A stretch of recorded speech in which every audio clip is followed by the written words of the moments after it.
Yeah. Would it simplify everything if there was one?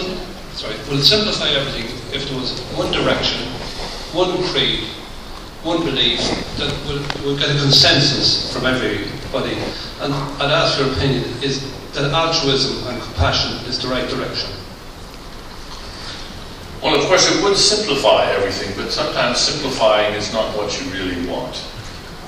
There is a certain, for the same reason you don't want monoculture in all your agriculture. You don't want to put all your eggs in one basket. You don't want to have just one variety of wheat. You don't want to have just one variety of thinking in the world. But, of course, we can still strive to iron out our differences in a rational discussion. It's important to recognize, I think, and this is amazingly, it's a category that is strangely neglected.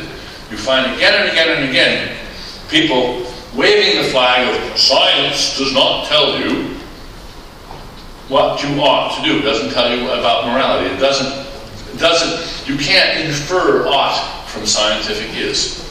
Well, yes, that's true. Well, what can you infer it from?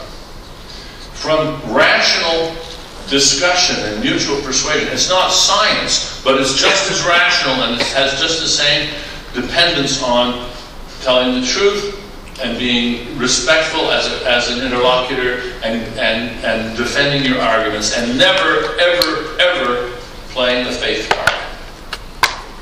If you think that a certain view is the right view, your obligation as a rational citizen and a participant is to defend that creed to everybody in terms that they will accept.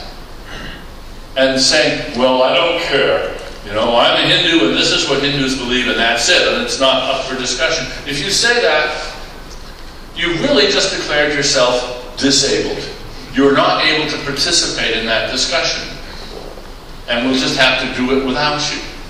I think the idea of as wide as possible a polite but by the rules rational discussion. It's not scientific, it's political in the best sense. That's how we find out what we ought to do.